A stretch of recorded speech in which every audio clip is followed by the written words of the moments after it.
Hey, what's up, guys? Welcome back to Pragmatic Bodybuilding. And today I want to go over being hungry during contest prep or when we're running a longer cutting phase, because let's face it, hunger is going to be a part of the game. It's inevitable, but how we frame it, how we understand it, and more importantly, how we respond to it can be a huge influence in our final outcome, our final product, as well as our feels around the process itself. And over the last 32 years that I've been competing as a competitive bodybuilder, so we're talking 15 successful contest prep runs, and we'll toss in 2 to 3 failed preps as well. One thing that I learned not to do about hunger is to lump it into one box. Early on in my bodybuilding journey, I used to experience hunger as just that. It's hunger. If I felt it, it meant I needed to eat or wanted to eat, and there were times I probably shouldn't have eaten. But the more preps I ran, the more I started noticing that there were different types of hunger, and each one required a different kind of response. There's the obvious one, physical hunger. That's when your stomach is empty. You might feel lightheaded at times, maybe you're irritable, your energy dips. That's your body saying, hey, we're running pretty low here. And deeper into prep, this kind of hunger becomes more frequent and more predictable as you continue to get leaner and leaner. And honestly, I've come to expect it. In a weird way, it's reassuring. It's letting me know I'm in a deficit and the job is getting done.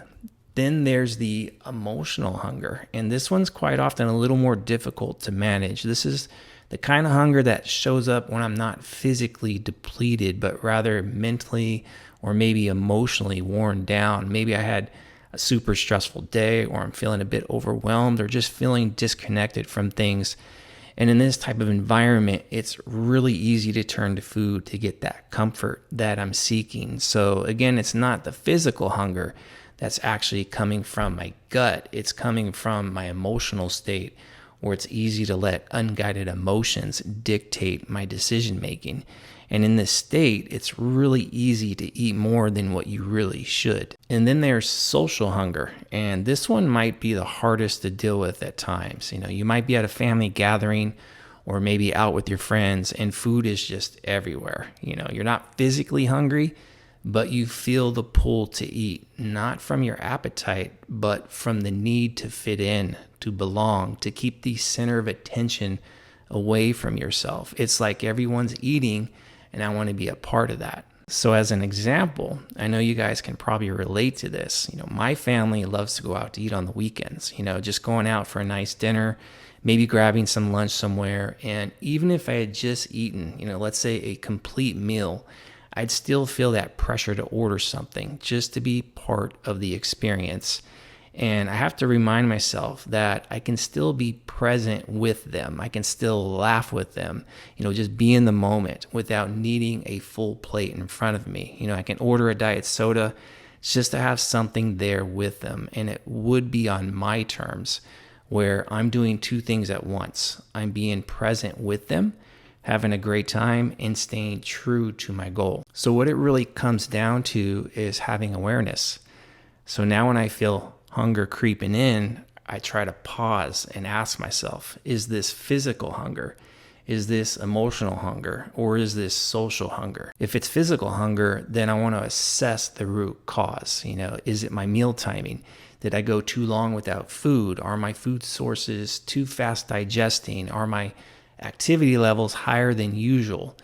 Did I just come off a harder training session or something else that maybe just burned more energy? These are all things I try to think about, because the reality is some foods digest slower than others.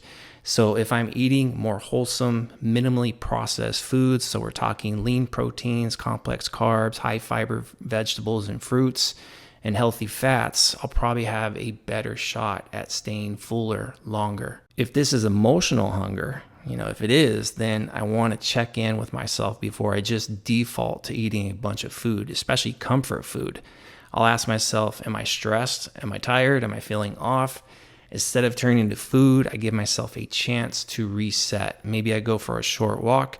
Maybe I knock out a few chores around the house, or sometimes I just sit down, close my eyes for a minute, and let myself breathe just to get into a calmer state And honestly, one of the biggest things I do is, in fact, I talk to my wife. Just talking to someone close to you can really help regulate that emotional state. I'm not trying to suppress the emotions, but I'm trying to cope with it in a more productive way than just turning to food. Now, if it's social hunger, then I remind myself that food isn't the only way to connect with people around me. I might lean more into the conversation. Maybe I'm offering to help serve others, or I'll just sip on a Diet Coke, or just order something small that fits my goals. I remind myself that my goals matter.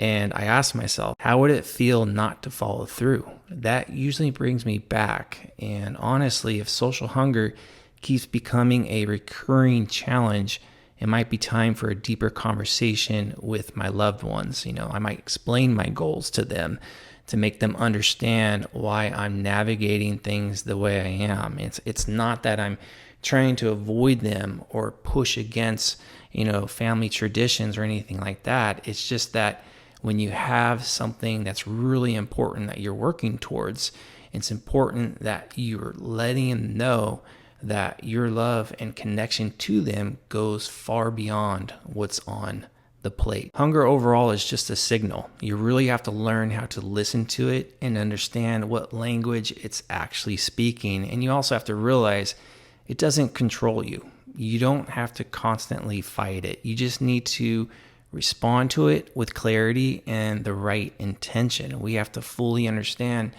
that hunger is part of the process.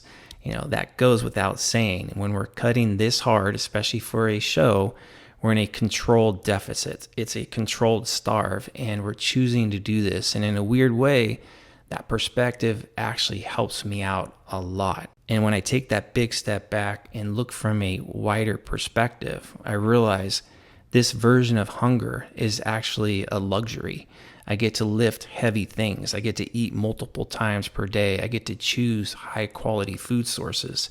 I'm eating plenty of protein, and I'm chasing a physique goal, not survival. So yeah, this is definitely a luxury. So when the hunger creeps in, and it always does, I remind myself this is all self-imposed. It's a choice. I'm still in full control.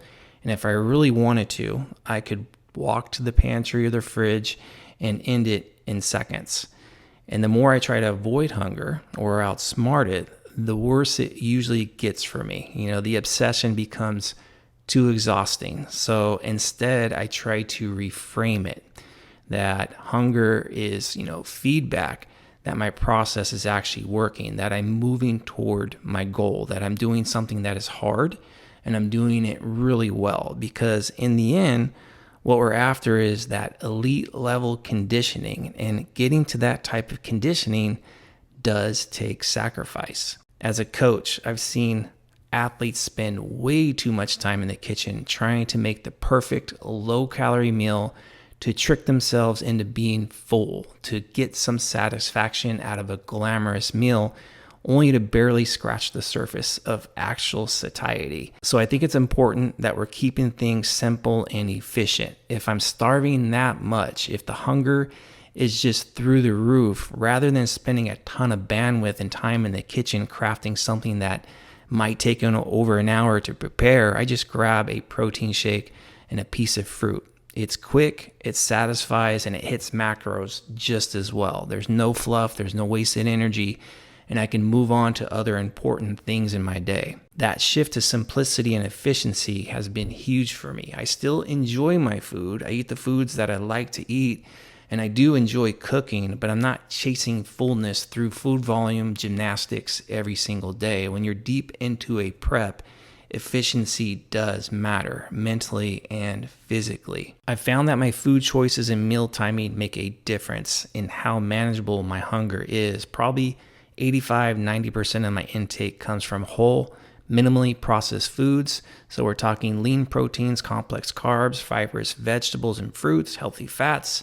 These tend to digest at a reasonable pace and keep me fuller longer. But also make some space, about 10 to 15% for foods I just enjoy. That might be some kids cereal, chocolate rice cakes, or maybe some ice cream. That flexibility helps me stay sane, helps me to stick to the plan and not feel handcuffed. And that really does help avoid the post-show rebound because I'm not restricting those foods in its entirety. When it's all said and done, including those types of foods during prep can actually make the whole transition to the off season a lot smoother. I also pay close attention to when I eat. So back in my 20s and 30s, I used to just space meals out evenly and eat by the clock more than anything else. Now I place food around the times I actually need it the most, especially pre and post training. I want to be fueled properly and to recover really well. And throughout the day,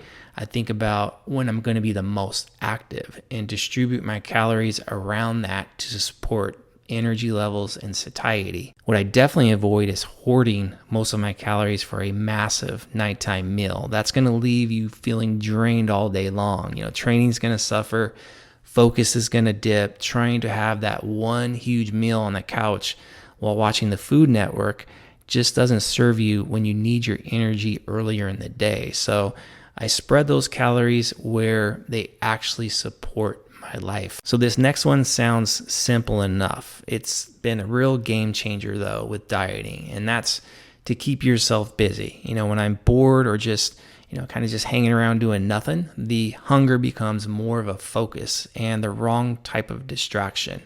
I'm more vulnerable. Staying busy helps pass the time and supports my adherence. So I aim to be engaged with other productive distractions, going for a walk, going for a drive in my slingshot, creating content like this to help others, hanging out with the family, knocking out some chores, getting lost in a project, or running a few errands, just not to the grocery store though. I don't need to see all the food in one place when I'm dealing with high level hunger. The busier I am though, the less bandwidth hunger has to steal from me and rob me of the progress I'm really trying to make. Now let's actually talk about overages or eating too much or even, full-on binges. Some bodybuilders may not talk about it, but the truth is for most of us, it's going to happen. And I think it's important to share with you that it's more common than you might think. I'm not exempt from it either. I've experienced my fair share of binges over the years. Sometimes it came from high-level physical hunger, from pushing myself too hard to a fault. Sometimes it was emotional due to life circumstances. And sometimes the social hunger just got the best of me. All of it just shows that I'm human just like you. The first instinct or feeling might be guilt. Why did I eat that much? I just ruined my progress. I need to make up for it. But what I've learned from earlier binges is this: the worst thing that you can do is beat yourself up and throw yourself a pity party. So instead, I take necessary steps to assess, what triggered it. Was I too restricted? Did I push myself too hard and for too long? Did I plan my meals efficiently and effectively? Did I let my emotions get the best of me? Were there too many outside distractions? Was I keeping myself busy enough? Did I think about my goal at all? Once I pinpoint why the overage happened, I can adjust my protocols, using some of the strategies I've already mentioned earlier to better prevent it from happening again. What I don't do is punish myself with fewer calories or excessive activity the following day. That just usually increases the overall demand. It adds more fatigue, and it's going to spike hunger up, which can lead right back into the same vicious cycle of binging. So one slip up doesn't define the prep. How you respond to it does, and sometimes just having a little prep amnesia, so letting go of the moment and getting right back on the horse, can be one of the best ways to keep moving forward and to continue making progress. And last but not least, and honestly, this probably should have been the very first point, keep the goal the goal. When hunger hits and motivation starts to fade, remind yourself of the vision you had when you first started. Remember your why. Why did you begin this prep in the first place? Regaining that focus and clarity can bring you back into alignment and give you the push you need to power through a rough patch. So I hope these hunger hacks gave you something useful, something pragmatic to work with, whether it's a new strategy to try or just a better way to reframe the experience. If you found this helpful, be sure to like, share, and subscribe. And remember, hunger is part of the process, but how you frame it, how you think about it, and how you respond to it can completely reshape your prep experience.